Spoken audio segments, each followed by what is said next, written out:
안녕하세요. 집안 기둥을 뽑아온 줄도 모르고 결혼을 했어요. 그걸 알고도 결혼했으면 내가 미쳤지. 내 잘못을 누굴 탓하겠느냐 하고 말 텐데 그게 아니니 그냥 속이 뒤집어질 따름입니다. 아들 돈만 탐내면 그만인걸. 이젠 대놓고 내 돈까지 당연하게 자기 돈이라 생각하는 시짜들 때문에 결혼 3년 만에 이혼을 결심하게 되었어요. 시짜들 잘못도 크지만 중간에서 가족들 편밖에 안 드는 남편이 가장 문제였겠지요. 남편과는 연애 결혼을 했습니다. 서로의 지인들을 통해 처음 만나게 되어 인연을 키워오다 결혼까지 하게 되었어요. 남편은 이름 있는 회사는 아니지만 업계에서 평판도 좋고 벌이도 나쁘지 않은 안정적인 직장을 다니고 있었고, 저도 남편하고 비교했을 때 크게 뒤지지 않는 비슷한 정도의 회사를 다니고 있었습니다. 연애하면서 별다른 문제도 없었다 보니 그렇게 2년 반 연애하다가 처음 결혼 이야기가 나오게 되었어요. 그때까지만 해도 남편이 집안 대들보 노릇을 하고 있었다는 느낌을 받았던 적이 한 번도 없었습니다. 나이나 직장 생활 경력을 두고 봤을 때도 모아놓은 돈이 결코 적은 편이 아니었거든요. 씀씀이가 큰 편은 아니었지만 자기 쓸 돈까지 아껴가며 가족들한테 퍼주고 있었을 거라고는 당연히 상상도 못했죠. 그런 것도 모르고 그렇게 행복할 미래만 그리며 덜컥 결혼 생활을 시작하게 되었네요. 결혼은 다들 그렇게 하듯 반반 결혼을 했어요. 원래는 대출 받는 것까지 생각해서 서울의 4억대 아파트를 들어가려고 했는데 결혼 직전 남편 때문에 계획을 수정해야 했습니다. 잡혀있던 결혼식을 2달 앞둔 시점의 일이었어요. 남편이 난데없이 멀쩡히 잘 다니고 있던 회사를 그만두겠다는 말을 꺼내왔거든요. 결혼 앞두고 그게 무슨 소리인지 싶어 놀랐지만 나름의 이유나 다른 계획이 있을 수도 있겠다 싶어 왜인지부터 물어봤습니다. 이유가 뭔가 했더니 대우가 너무 안 좋다는 이야기를 꺼내대요. 자기가 아무 계획도 없이 그만두는 건 아니라고 걱정 말라는 소리를 하는데, 계획보다도 남편 정도 월급이면 남들과 비교해서 못 받는 편은 아니라 생각했기에 자세히 설명해 보라고 했죠. 그러자 남편이 일은 일대로 직원들만 뼈 빠지게 하고 있는데 돈은 사장 혼자만 벌어가는 걸 보니 견딜 수가 없다고, 자기 말고도 다른 직원들 불만이 아주 하늘을 찌르는 상황이라고 하더라고요. 불합리한 건 알겠지만 사실 그게 어쩔 수 없는 구조지 않겠냐 하는 생각이었는데, 얼마 전에 남편을 포함한 실무자들이 출근도 안 하는 사장 자식들의 친인척들한테까지 월급이 나가고 있다는 사실을 알게 되었답니다. 그것도 자기들이 받는 것보다 훨씬 더 높은 연봉을 말이에요. 그렇게 얼굴 한번 본 적도 없는 사람들한테 우리보다 많은 월급 받아가게 하려고 우리가 이렇게 일하는 게 아니라고 남편의 몇몇 직원들이 불만을 품기 시작했고, 뜻이 맞는 사람들끼리 회사를 새로 하나 차리기로 했다는 겁니다. 거래처와의 관계도 사장 때문이 아니라 실무자인 자기들이 꽉 주고 있다며, 새 회사를 차리기만 하면 그 회사 일감 뺏어오는 건 일도 아니라대요. 그렇게 그 회사 일감을 가져오면 얼굴도 모르는 사람들한테 나가는 월급을 자기들이 가져가는 거 아니겠냐고 엄청 자신감에 차서 말이에요. 저는 그래도 당장 벌이가 안 좋은 것도 아닌데 새 회사 차린다고 무조건 큰 돈을 벌 수 있다는 보장도 없지 않냐고. 다들 더러워도 참고 다니는 게 회사 일 아니겠냐, 그렇게 남편을 설득해봤지만 역부족이었어요. 이미 몇 명이 벌써 나가 새 회사를 차린 상황이고 남편은 지금 몸만 가면 되는 거라면서 초반에 빨리 옮겨야 나중에 가서도 창립 멤버 대우를 받는 거 모르겠냐고 저를 닥달했죠. 결혼을 2달 앞두고 이게 무슨 일인가 싶었지만 꼭 자기를 믿어달라는데 제가 무슨 방법이 있었겠나요. 결국 그렇게 남편은 회사를 그만두게 되었습니다. 그래도 약속한 대로 일주일도 안 지나 새 회사로 출근하는 모습을 보니 조금은 안심이 되었어요. 하지만 그렇다고 마음 놓고 있을 수만은 없었습니다. 벌어질 수 있는 최악의 상황을 생각하고 대비를 해야 했지요. 신혼집을 구하는데 대출 비중이 조금 높은 편이었는데 혹시나 남편 벌이가 줄어들 수도 있다고 가정하고 아예 신혼집을 다른 곳으로 알아보기 시작했습니다. 남편은 몸 별 걱정을 다 한다고 나왔지만 막상 첫 달 월급이라고 받아온 게 100만 원이 고작이었어요. 앞으로 회사에 일거리 늘어나고 자금이 돌기 시작하면 문제 없을 거라고 그냥 집은 구하려고 했던 곳으로 그냥 계약하자는데, 솔직히 미덥지가 못해서 그냥 처음 살기로 했던 집은 포기하고 모아놓은 돈만 가지고 작은 빌라 하나를 전세로 구했어요.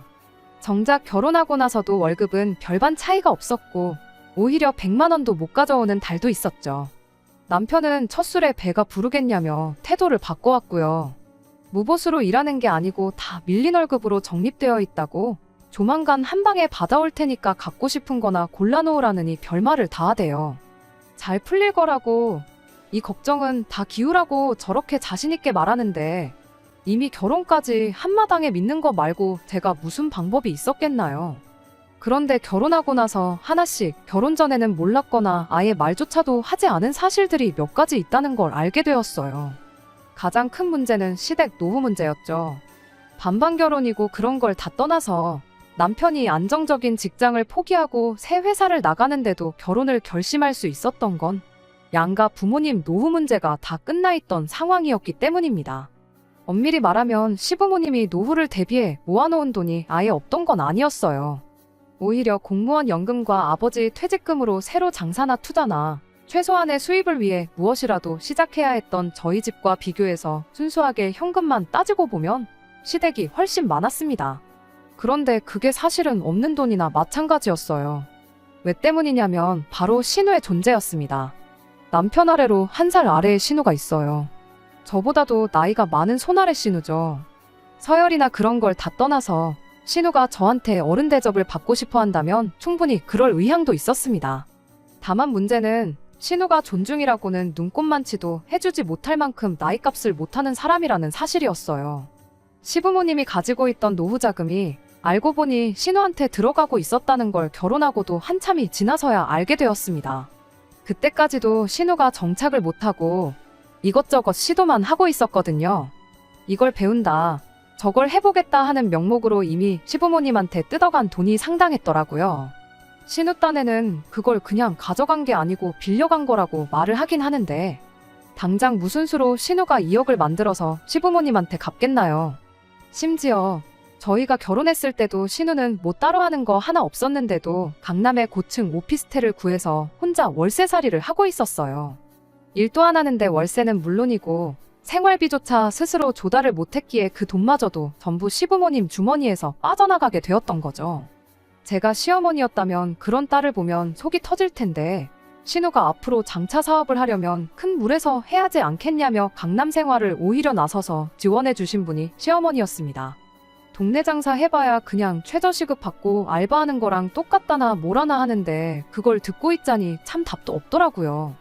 그래도 그 사실을 알게 되었을 때 충격적이긴 했지만 최대한 신경 안 쓰려고 노력했어요. 어쨌든 명목상 신우가 시부모님 등골 파먹는 게 아니고 빌려간 거라고 자기 입으로도 그렇게 강조를 했으니 아르바이트라도 하면서 월이백 수입으로 시부모님 모시고 같이 살던 시부모님 노후 문제는 앞으로 신우가 알아서 해야 할 문제라 생각했지요. 저희는 결혼할 때 시댁에 손 벌린 거 하나 없었으니까요. 그런데 너무 안일하게 생각했었나 봐요. 결혼한 지 1년이 딱 넘어가니 시부모님이 합가해서 같이 살자는 말을 꺼내오더라고요. 이유가 뭔가 하니 신우 창업자금을 대줘야 한다는 거예요. 그런데 가지고 있던 돈 대부분을 이미 신우가 죄다 받아갔고 남은 돈만 가지고는 돈이 모자라니 살고 있는 집을 팔아서라도 그걸 해주겠다는 이야기였죠. 아니, 그럼 집 팔아서 가게 차려주시고 신우 사는 집에 들어가 사시면 되는 거 아니냐 했더니 신우가 강남에 자취하는 데가 세 사람 살기에 발 디딜 틈도 없이 비좁아서 안 된다는 소리를 하시더라고요. 큰 물에서 살며 사업 안목을 키워온 신우가 드디어 가게를 차리게 된 건데 이제 더 이상 강남에 살 필요 없지 않은 거 아니냐고. 모르긴 몰라도 강남에 월세 내고 살 돈이면 조금만 외곽으로 들어가도 방 2개짜리 빌라는 구하실 거다 그렇게 말을 해도 도무지 듣지 않으시대요. 그래서 시부모님을 일단 저희 집으로 모시고 갔죠. 저희 집이라고 넓은 게 아니었거든요. 남편 덕분에 번듯한 아파트 구하려다가 막판에 상황 보고 돈 좀 더 모아 들어가자고 돈에 딱 맞춰서 대출 없이 구한 전세가 13평밖에 안 되는 구축 빌라였어요. 그 와중에 남편이 고집을 부려서 이런 걸 신혼집이라고 가족들한테 보여주기 싫다고 집들이도 안 했었다 보니 시부모님한테 저희 집 상태도 한번 보여주는 게 수라고 생각했습니다.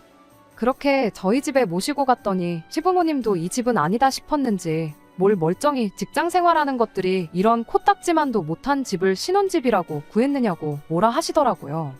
어머님 아들이 멀쩡히 잘 다니던 직장 그만두고 월급이라고 100몇만 원 벌어오고 생활비라고 40만 원 주는 게 전부라 어쩔 수 없었다 한마디 하고 싶었지만 그때까지만 해도 남편과 사이가 좋았고 약속 지키겠다고 고생하는 사람한테 찬물 끼얹는 것 같아 최대한 말을 아꼈습니다. 그랬더니 시어머니가 대뜸 그러면 이 집에 들어가 있는 전세금이 얼마냐 묻더니 니들 통장에는 얼마 들어있냐고 물으시대요.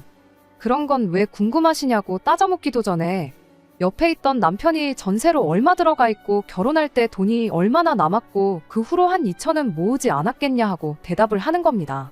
저 인간이 눈치도 없이 왜 저러나 싶은 와중에 그 말을 듣고 돌아온 시어머니의 반응이 더 어이가 없었습니다. 그러면 니들 전세금 빼고 내 돈이랑 니들 돈 합쳐서 신우 가게부터 일단 차려주고 니들은 우리 집에 들어와서 살면 되겠구나 하는 소리를 꺼내왔으니까요. 당신들이 신우한테 받아낼 돈이 억 단위인데 특별히 이번만 감안해서 신우가 가게 차리고 자리 잡고 그러면 저희 돈 먼저 갚아주게 하겠다고 엄청 선심 쓰듯 말하는데 어이가 없어서 대답도 못하고 그 자리에 멍하니 서 있기만 했습니다. 남편은 그런 큰 문제를 어떻게 하루 만에 바로 대답하겠냐고 우리가 상의해보고 대답드리겠다 하고 시부모님을 집에 모셔다 드리고 왔어요. 그 자리에서 거절했다간 시어머니랑 무슨 일이 났어도 났을 것 같으니 남편이 머리를 써서 좋게 상황을 종료시키고 나중에 전화로 따로 거절 의사를 밝히려고 그러는가 보다 하고 안도의 한숨을 내쉬었는데 시부모님 집에 모셔다 드리고 집에 돌아와서는 한다는 소리가 생각 좀 해봤냐는 말을 무심하게 툭 던지더라고요.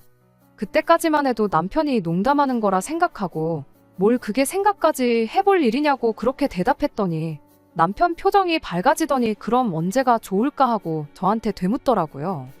아직 1년 가까이 계약이 남아있어서 좀 그런데 잘 이야기하면 그냥 돈을 빼주지 않겠냐.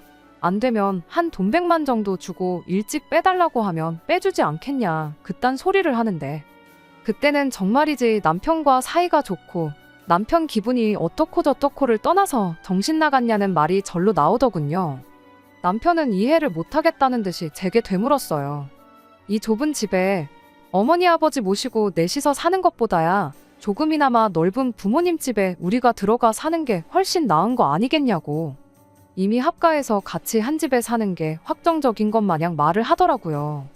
어느 집에서 사는 게 중요한 게 아니고 왜 우리 돈으로 신우 가게를 차려주고 시부모님하고 합가를 해야 하냐고. 합가해도 신우가 합가하는 게 이치상 맞지 않냐고 했죠. 우리 전세금 빼고 모은 돈 합치고 시부모님 현금 가지고 계신 거 합쳐서 가게를 차려주면 가게 차리는데 최대 2억 정도로 생각하고 있는 거 아니겠냐고. 시부모님 집이 못해도 5억은 갈 텐데 왜 굳이 집을 팔거나 합가를 하려고 하는 거냐. 집담보로 대출받아서 신우가 사업해서 번 돈으로 이자 내면 되는 거 아니냐고 했죠.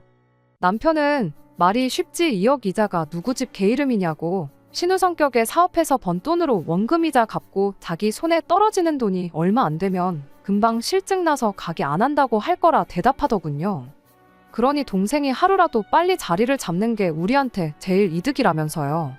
신우를 저렇게 뒀다간 시부모님 재산은 재산대로 다 털리게 될 테고 결국 우리가 모시고 살게 될 거라며 그럴 바에야 빨리 신우부터 자리 잡게 도와주는 게 우리한테는 더 나은 수라며 역으로 저를 설득하려 드는 겁니다. 자기가 지금 회사에 밀려있는 월급만 다 받아도 3천은 될 거라고. 회사 자리 잡고 제대로 돈 받으면서 우리 둘이 모으면 이 집 전세 정도는 금방 다시 구하지 않겠냐고. 딱 1년만 같이 고생해주면 안 되겠냐는 거예요. 하지만 저는 끝까지 싫다고 그렇게는 못하겠다 했습니다. 오히려 남편한테 역으로 물었죠. 그놈의 회사는 대체 언제 정상화되는 거냐고요. 당신 회사에 직원이 당신 한 명만 있는 것도 아닐 테고 당신이 밀렸으면 당신 말고도 나머지 모든 사람들 월급이 밀려있을 텐데 당장 받지도 못할 돈 이야기는 꺼내지도 말라고 했어요. 다음번에 이 이야기 꺼내고 싶으면 밀린 월급은 묻지도 않을 테니까 제대로 된 월급부터 받아오고 꺼내라고 그렇게 한마디 하고 말았죠. 남편은 제 말에 자존심이 많이 상했는지 그 길로 현관문을 박차고 집을 나가버리대요. 생활비라고 40만 원 가져다 줄 때도 한 번 싸운 적이 없었는데 말도 안 되는 타이밍에 시부모님 합가 문제로 결혼 1년 만에 남편하고 처음 대판 싸우게 되었습니다. 그래도 제가 강하게 나와서 그랬나. 남편은 그날 이후로 단 한 번도 신우 가게나 시부모님 합가와 관련된 그 어떤 말도 제 앞에 꺼내지 않았어요. 월급 제대로 받아오는 날에 큰 소리를 치지 않을까 하는 생각이 들긴 했지만 그 후로 1년이 더 지나는 동안 남편이 집에 가져오는 돈은 150만 원에서 200만 원이 전부였거든요. 자기 가족들 보면 아쉽긴 했겠지만 남편이 저한테 뭐라 말을 할 수 있는 상황은 아니었죠.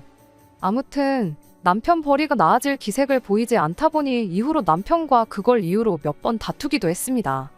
세상 어느 기업이 직원들 일자라는 거 보고 일감을 주겠냐고, 당신 다니던 전 회사 사장이 아무것도 안 하고 회사 수익으로 가족들 몰래 월급 주고 그랬어도 여지껏 쌓아놓은 게 있으니 회사를 그만큼 키우고 굴리고 있었던 거 아니겠냐고. 당장 더럽다고 다 같이 우르르 그만뒀을 때나 힘들었겠지. 2년이 지나버린 지금 그 회사는 다시 사람 뽑아서 멀쩡히 잘 굴리고 있을 거라고. 여지껏 당신 벌이를 보면 그 회사 일감 뺏어오는 건 이제 물 건너간 이야기 아니겠냐고 강하게 한마디 했었어요. 계속 그 돈 받고 일할 바에 자존심 숙이고 먼저 회사에 다시 받아달라 이야기를 해보던가, 아니면 더 늦기 전에 새 일자리 구하고 이직이라도 하던가 하는 말도 했었죠. 돈 얼마 덜 벌어오게 되는 것보다 저러다 남편 회사가 어떻게 되기라도 하면 큰일이겠다 싶어 저는 제 나름 최선의 조언을 해줬던 겁니다. 하지만 그럴 때마다 남편은 이쪽 일이 어떻게 돌아가는지도 모르면서 그렇게 맘대로 말하지 말라 대답했어요. 그리고는 꼭 그달 월급으로 400만 원 정도를 받아왔었습니다. 이달은 일이 잘 풀렸다는 식으로 말을 하고는 했는데 그걸 보니 또 진짜 되기는 되는 건가 싶기도 하고, 사실 이 상황이 누구보다 힘든 건 남편이 아니겠나 하는 생각이 들었어요. 그게 아니고 꼭 다툴 때마다 늘어나는 월급을 보면 의심부터 했었어야 했는데 그냥 남편을 보채지 않고 조금만 더 기다려보는 바보 같은 선택을 하고 말았습니다. 시부모님을 모시고 신우한테 가게 차려주자고 말을 꺼냈던 건 그때 단 한 번뿐이었고, 그걸 떠나서 남편이 누구보다 더 모든 걸 제자리로 찾기 위해 누구보다 더 열심히 하고 있다고 생각했었거든요. 그런데 세상에, 제가 생각하던 그런 게 전혀 아니었어요. 남편은 철저히 저를 속이고 뒤에서 자기 가족들을 챙기는 데만 혈안이었던 겁니다. 그걸 알게 된 건 정말 우연이었어요. 언제까지 저를 속일 속셈이었는지는 모르지만 아마 그날이 아니었으면 평생 몰랐을 수도 있었겠다는 생각이 드네요. 제가 하는 일 특성상 주에 하루는 재택 근무 신청을 할 수 있거든요. 평소에는 출근을 선호하기는 하는데 보통 밀린 집안일 한 번에 해치우고 주말에 푹 쉬고 싶은 금요일에 재택 근무를 신청하는 편이에요. 그날은 같은 이유로 재택 근무를 하고 있었던 날이었고요. 남편이 출근길에 오늘따라 몸이 너무 안 좋다고 그렇게 말을 했는데 점심때쯤 돼서 도저히 못 버티겠다고 일찍 집에 들어왔어요. 감기 몸살 기운이 있는 것 같다길래 병원에 다녀오겠냐 물었더니 그냥 한숨 푹 자면 괜찮아질 것 같다며, 얼마나 몸이 안 좋은 건지 아주 죽을 상을 해가지고는 가방도 식탁의자 위에 대충 내려놓고 옷도 안 갈아입고 그대로 방에 들어가 눕대요. 어차피 다음날이 주말이기도 하고 옷이야 구겨지든 말든 지가 자다가 불편하면 알아서 갈아입겠지 생각하고 그냥 자게 뒀지요. 그렇게 남편이 방에 들어간 지 한 30분쯤 지났나 남편 가방 안에 있던 전화기가 울리더라고요. 얼마나 피곤한 건지 벨소리도 못 듣고 자고 있길래 제가 대신 가서 핸드폰을 꺼냈더니 회사에서 걸려온 전화였어요. 무슨 급한 일이 있는 건가 싶어서 전화기 들고 가 남편을 깨웠죠. 그런데 남편이 몸 안 좋아서 반찬해고 왔는데 뭔 전화냐고 짜증을 저한테 내면서 핸드폰을 무음으로 돌려놓고는 핸드폰을 저한테 건네더니 다시 침대에 확 누워버리더군요. 왜 그 짜증을 나한테 내나 싶었지만 몸이 안 좋다더니 평소보다 예민한 거구나 싶어 그냥 넘어갔습니다. 남편이 건네준 핸드폰을 다시 식탁 위에 올려놓고 저는 다시 제 할 일을 했고요. 그렇게 한 2시간쯤 더 지났나? 그제서야 남편이 방 밖으로 나오더라고요.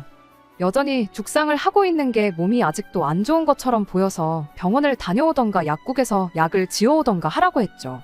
남편도 알겠다 대답하고 그 길로 집 밖을 나섰어요. 병원도 다녀오고 약도 타오겠다는데 몸이 많이 안 좋구나 싶었습니다. 암만 재택이라도 일하다 말고 자리를 비울 수도 없는 노릇이고 애도 아닌데 병원까지 따라가 주는 건 아닌 것 같아 그냥 병원 갔다가 오면 따뜻한 차라도 마시게 해주려고 나가는 남편 배웅해주고 주방으로 갔지요. 그런데 식탁 위를 보니 남편이 핸드폰을 두고 갔더라고요. 무음으로 해놓은 상황에 저도 일한다고 신경을 못 쓰고 있었는데 남편 핸드폰을 봤더니 2시간 자는 동안 회사에서 전화가 20통도 더 넘게 걸려와 있었더라고요. 얼마나 급한 일이길래 싶어서 그 길로 핸드폰 들고 빌라 현관까지 뛰어내려갔어요. 그런데 남편은 벌써 얼마나 간 건지 코빼기도 보이지 않대요. 쫓아가서 남편한테 전화기를 주고 와야 하나 싶은 와중에 때마침 또 전화가 걸려오더라고요. 이미 20통이나 넘는 전화를 못 받은 건 둘째치고 남편이 몸이 안 좋아서 전화를 못 받았다고 설명해주고 한 30분 뒤에 다시 전화 달라고 말해줄 겸 해서 그냥 제가 전화를 받았어요. 전화를 받으니 한 20대 초반쯤 되었을까 싶은 앳된 목소리를 가진 여직원이 인사를 하더라고요.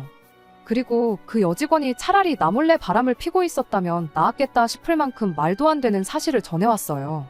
급한 건 아니고 과장님 이달 월급은 한 통장에 합쳐야 되는지 아니면 매번 하던 대로 2개 통장에 나눠서 보내야 하는지 물어보려고 전화를 했던 거라고요. 몸이 그렇게 안 좋으시면 회사로 다시 전화 주실 필요는 없고 톡으로 대답만 해줘도 된다고 전해주세요. 하고 예의 있게 말하고 전화를 끊으려고 하는데 잠깐 그 여직원이 했던 말에 넋을 놓고 있다가 다급하게 잠깐 전화 끊지 말아보라고 하고 다시 좀 말해달라고 월급을 2개 통장에 나눈다는 게 그게 무슨 소리냐고 물었지요. 그러니까 그 여직원이 대답하길 과장님이 어쩌다 한 번씩 월급을 한 통장으로 몰아서 받을 때가 있는데 이달은 따로 말을 안 해주셔서 확인차 전화한 거라고 말하고 또 예의 있게 인사 한마디 하더니 전화를 끊더라고요. 정말 그때는 핸드폰을 들고 있는 채로 빌라 현관에 한참을 서 있었어요. 도무지 이게 무슨 일인지 이해가 가질 않더라니까요. 그래도 이내 빨리 제정신을 차리고 이게 어떻게 돌아가는 상황인지 알아내야겠다는 생각밖에 들지 않았습니다. 집에 돌아와서 놀란 마음 다스리고 있으니 얼마 안 지나서 남편이 집에 돌아왔어요.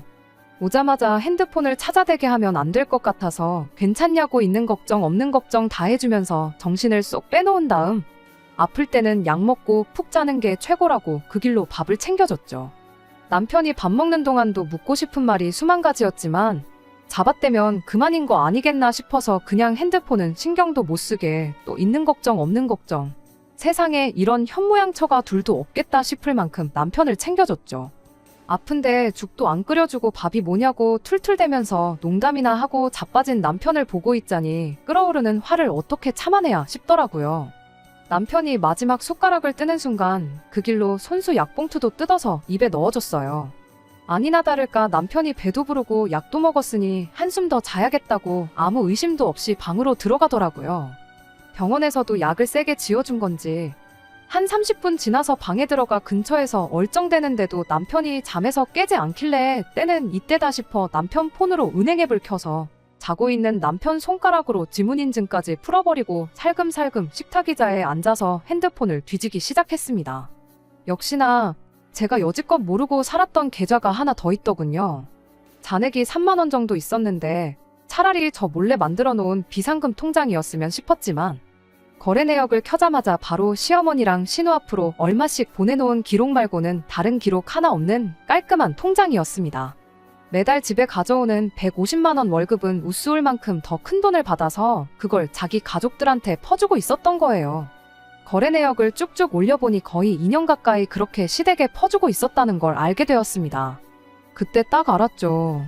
남편 회사가 3년 동안 제대로 안 굴러가고 있다는 건 저희 착각이었고 사실 남편은 먼저 다니던 회사에서보다 더 많은 돈을 벌면서 결혼 전에 자신있게 했던 그 약속을 지킨 상황이었다는 걸요. 단지 그 돈이 우리 부부를 위한 돈이 아니라 자기 가족들을 위한 돈이었다는 게 문제였을 뿐이었습니다. 증거도 확보했겠다, 더 기다릴 것도 없겠구나 싶어서 자는 남편을 흔들어 깨웠어요. 왜 아파 죽겠는데 깨우냐며 짜증을 내면서 일어나는 남편 얼굴에 핸드폰 화면부터 들이밀면서 이게 뭔지 설명 좀 해줘야겠다고 한마디 했죠. 잠에서 덜 깬 남편 얼굴이 순식간에 새파랗게 질리더니 아무 말도 잊지 못하더군요. 그 꼴을 보니 마음 한구석에는 남편을 믿어주고 싶었던 마음도 있었지만 그렇게 안 했던 게 참 다행이다 싶었죠. 이미 2년 가까이 저를 속여왔는데 제가 핸드폰 좀 몰래 뒤져봤기로소니 남편이 저한테 무슨 낯짝으로 큰 소리를 치겠나요? 어떻게 둘러댈 방도가 없다고 생각했는지 이내 모든 사실을 그 자리에서 실토하더라고요. 그 돈은 월급이 맞고 그동안 자기 가족들한테 보내고 있었단 사실까지 말이죠. 어떻게든 신우랑 시어머니한테 돌아간 돈을 다시 받아오겠다고 말하고 사과를 해도 모자랄 판에 남편은 적반하장으로 이 상황까지 오게 된 게 따지고 보면 너 때문이라면서 제 탓을 하는 거 아니겠어요? 너무 어이가 없고 황당해서 한번 입이 있으면 말해보라고 따졌죠. 남편 말은 그때 시모가 바랬던 대로 합가를 해서 저희 돈으로 신우 가게를 차려줬었다면 자기가 이렇게까지 했을 이유가 없다는 거예요. 여지껏 제가 시댁하고 담쌓고 지내느라 몰랐었는데 이야기를 듣자 하니 기어이 시어머니가 집을 담보로 대출까지 받아 신우 가게를 차려줬었나 봐요. 신우가 장사해서 번 돈으로 대출원금에 이자까지 같이 갚아나가기로 했었나 본데 한 달 지나고 그 돈을 내고 나니 자기 수중에 돈이 들어오기는커녕 마이너스가 나기 시작했던 겁니다.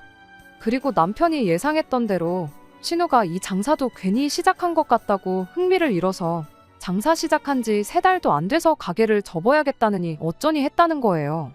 뻔할 뻔짜였는데 그걸 꼭 똥인지 된장인지 찍어 먹어본 시어머니도 대단하다 싶었어요.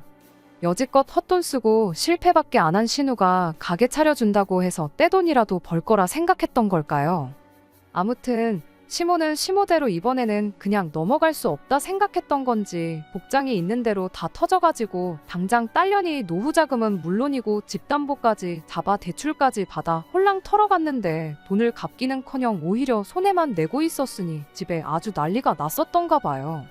그런데 때마침 타이밍 좋게 남편 회사가 정상적으로 굴러가기 시작한 거고 일단 가족들 불화부터 해결해야 쓰겠다고 양쪽에 돈을 퍼주고 있던 겁니다. 그걸로 시어머니 대출이자에 원금까지 갚아주고 있던 거고 혹시나 또 신우가 그렇게 해도 벌이가 시원찮아서 안 한다고 할까봐 용돈까지 챙겨주고 있었던 거래요. 그렇게 집에 가져오는 돈에 시댁에 퍼주던 돈까지 합치면 월급이 많아도 너무 많다 싶었는데 알고 보니 그동안 밀린 월급까지 일부를 월급이랑 같이 받고 있었다는 사실까지 알아냈어요. 거기까지 알고 나니 이 인간하고 더는 말도 섞기 싫더군요. 혹시나 밖에서 돈 없다고 기죽고 다닐까봐 나머지는 용돈하라고 생활비도 40만 원씩만 받아서 아끼고 아껴 쓰던 제가 다 바보같이 느껴졌어요. 2년 가까운 세월을 작정하고 저를 속이고 그걸 제 탓이라고 우기는 인간하고 백날 떠들어봐야 뭐 하겠나요? 그냥 그 길로 시댁으로 쳐들어갔죠.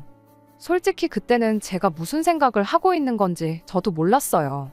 사과하고 여태까지 남편이 퍼준 돈을 돌려준다고만 한다면 이혼은 안 해도 되는 건가? 이미 부부 사이에 신뢰라는 게 사라져버린 마당에 그 돈 얼마 돌려받는다고 앞으로 평생 이 사람과 행복할 수 있을까? 머릿속에는 온통 그런 생각들 뿐이었지요. 2년간 연락도 없이 지내던 며느리가 갑자기 시댁에 쳐들어오니 시어머니도 대충 무슨 일 때문에 왔는지 감을 잡은 듯 할 말이 있으면 해보거라 하시더군요. 그래서 됐고 신우부터 부르라고 했죠. 신우까지 다 한자리에 있어야 이야기가 될 것 같았으니까요. 예상외로 신우가 순순히 오겠다고 하는 걸 보니 이 사람들한테 자기들이 잘못했다는 인식이 전혀 없는 거구나 싶은 생각이 들었어요. 신우가 도착한 뒤에 저는 단도직입적으로 제 용건부터 꺼냈습니다. 그동안 받아온 돈이 얼마인지는 남편 통장에 고스란히 기록이 남아있으니까 받은 돈만 그대로 뱉어내라고요. 그러면 이혼까지는 저도 다시 생각해보겠다고 했죠. 돌아온 시모와 신우의 대답은 고민할 것도 없이 노였습니다. 그래도 가족끼린데 여유가 있는 집에서 힘든 집 좀 도와주고 그럴 수 있는 거 아니겠냐고 오히려 저보고 너무 이해심이 부족한 거 아니냐고 따지고 들더군요. 그래서 제가 가족끼리면 당연히 도와줄 수 있다고 그런데 2년 동안 나한테 말 한마디 하지 않고 나를 쭉 속이고 있지 않았냐고 가족한테도 말 한마디 못할 만큼 떳떳하지 못한 짓을 하고 있으면서 이제 와서 상황 불리해지니까 가족 타령하지 말라고 아주 역겹다고 그렇게 한마디 해줬어요. 적어도 시모는 앞으로는 안 받을 테니까 좋게 좋게 넘어가자고 저를 설득해보려 노력이나마 하는데 신우는 동생이 돈 잘 버는 오빠한테 용돈도 못 받냐며 앞으로도 계속 틈만 나면 돈을 받을 것처럼 말을 하대요. 어이가 없어서 콧방귀 한번 뀌어주고 시어머니한테 한마디 했어요. 신우의 어딜 보고 저런 걸 가게만 차려주면 사람구실 할 거라는 생각을 하신 거냐고. 차라리 그 돈으로 불쌍한 사람이라도 도왔으면 보람이라도 차지 않으셨겠냐 그렇게 한마디 했죠. 그랬더니 신우가 그 말에 긁힌 건지 혼자 얼굴이 시뻘겋게 변해서 노발대발하더니 저한테 다가와 냅다 제 뺨을 날리더군요. 나이도 어린 게 그래도 오빠랑 결혼했다고 형님 대접을 해줬더니 사람이 우습게 보이냐며 어디 오늘 한번 너 죽고 나 죽자고 성질을 부리는데 돈도 돈이지만 뺨까지 맞은 상황에 저도 더는 보이는 게 없어서 그 길로 신우 머리채를 붙들어 버렸어요.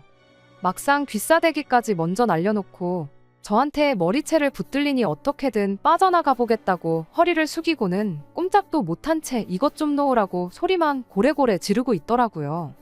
시어머니도 가세해서 이거 놓으라고 제 등짝을 때리기 시작했고 남편하고 시아버지가 나서서 저를 뜯어내려고 했지만 어디 머리채에 움켜쥔 손이 쉽게 풀리겠나요? 한참 동안에 씨름 끝에 저를 떼어내긴 했는데 그러고 나서 보니까 움켜쥔 제 손에 신우 머리카락이 한 움큼 있대요. 신우가 저를 고소하겠다고 난리를 떨길래 어디 해볼 테면 해보라 말하고 아들도 돌려줄 테니 아들 돈으로 빚을 갚든 신우를 먹여 살리든 좋을 대로 하라고 한마디 해주고 시댁에서 뛰쳐나왔습니다. 그렇게 3년 결혼 생활에 종지부를 찍게 되었어요. 신우가 큰 소리 떵떵 친 대로 머리카락 몇 개 뽑힌 걸 가지고 저를 폭행죄로 고소를 해왔습니다. 이러나 저러나 어쨌든 속은 후련했으니 그냥 합의금 얼마 주고 말거나 안 되면 벌금 내고 말려고 했었는데 그날 나누는 대화에 따라서 남편과 이혼할지 말지를 정해야겠다고 나중에 증거로 사용될 수도 있겠다 싶어 시댁 들어가기 전부터 핸드폰에 녹음기를 켜놓은 상황이었거든요. 덕분에 정황상 신우가 저를 먼저 때린 게 입증이 돼서 쌍방으로 어떻게 좋게 처리가 되었습니다. 법이란 걸 잘 몰랐는데 신우가 저를 고소해준 덕분에 이래저래 이혼도 소송으로 진행하게 되었어요. 남편이 저한테 자기 월급을 속이고 시댁에 돈을 퍼주던 게 남편이 번 돈이라 상관없을 줄 알았는데 그 돈도 분할 대상에 포함이 될 수 있다는 걸 그때 처음 알게 되었어요. 생활비를 제 돈으로 더 냈던 것도 유책 사유가 남편한테 있던 것도 전부 저한테 불리할 게 하나 없는 상황들이라는 사실들까지요. 그냥 반반 결혼했으니까 재산 절반 나눠서 깔끔하게 이혼하고 끝내려고 했는데 굳이 신우가 법의 존재 가치를 저한테 직접 입증시켜준 덕분에 재산 분할도 유리하게 받아오고 얼마나마 위자료까지 받아내서 이혼을 할 수 있었네요. 이미 이혼까지 한마당에 힘들게 자리 잡았다는 남편 회사 사정이 어려워지길 바라지는 않았습니다. 다만 남편 앞길은 이혼하기 전과 비교해서 순탄치 않았으면 싶기는 했죠. 그런데 그 일이 실제로 일어나 버렸어요. 시댁 쳐들어가서 신우랑 그런 일이 있던 직후 남편이 회사 출근해서 그 여직원한테 너 때문에 집안이 개박살이 나고 나는 이혼당하게 생겼다며 난리를 쳤다네요. 들어온 지 얼마 안 된 신입 직원이라고 요즘 애들이 일머리가 없다더니 그 정도 눈치도 없냐고 저랑 이혼하게 된 그날까지 아주 잡들이를 했답니다. 그런데 또 요즘 애들이 어디 보통 애들인가요? 남편이 그러던 걸 그대로 녹음해서 증거를 수집해서 고용노동부에 신고를 했는가 봐요. 요즘 안 그래도 사회가 그런 일로 많이 민감해하는 시대잖아요. 그렇게 결국 남편은 회사에서 해고 조치를 받게 되었답니다. 그래도 밀렸던 월급은 다 받아서 나왔는가 본데 그거 얼마나 된다고 시댁 빚이나 갚아줄 수 있을까 싶대요. 내가 벌어오는 돈이 있다고 자기 월급까지 숨겨가며 똥오줌 못 가리고 지 가족들 퍼주던 인간이 개털이 된 지금도 그 잘난 대들보 노릇을 하려고 들지는 참 의문이네요. 이왕 이혼까지 각오하고 해준 거 이혼했다고 포기하지 말고 끝까지 자기 가족들 책임지고 평생 그렇게 혼자 살다가 가면 참 좋겠네요. 끝까지 들어주셔서 감사합니다. 오늘의 사연은 여기까지입니다. 구독과 좋아요, 알람 설정 부탁드리고 더 좋은 사연으로 다시 찾아뵙겠습니다. 감사합니다.